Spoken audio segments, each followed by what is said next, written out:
Georg Magnus Sprengtporten, or Göran Magnus Sprengtporten as he preferred to call himself, in Finnicized from Yrjö Mauno Sprengtporten, was born in December 1740 and died in October 1819.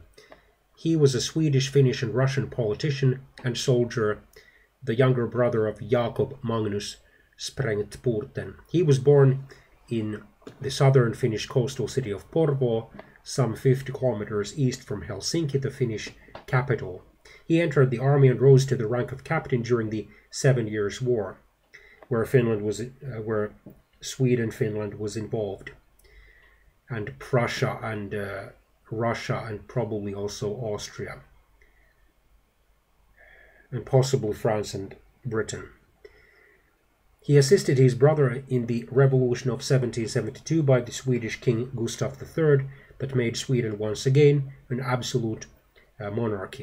In 1775 he was made a colonel and brigadier of the Savolax Brigade in eastern Finland. There he distinguished himself greatly as an organizer and administrator.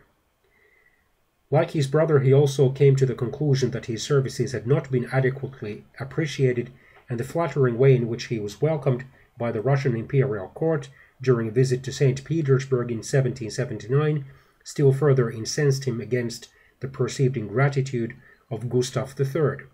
For the next 2 years he was in the French service, returning to Finland in 1781.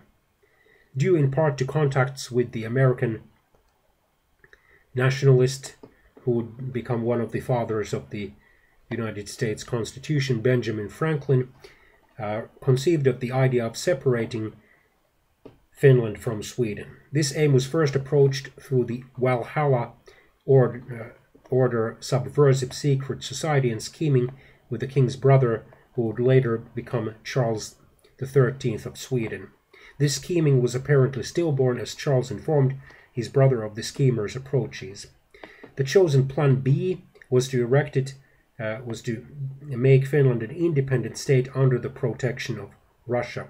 During the Riksdag, or the meeting of the Swedish Parliament of four estates, nobles, priests, burghers and peasants, in 1786 he openly opposed King Gustav III, at the same time engaging in a secret and treasonous correspondence with the Russian ministers with the view of inducing them to assist his plans for an independent Finland by force of arms. In 1787, at the invitation of Empress Catherine II of Russia, he formally entered the Russian service.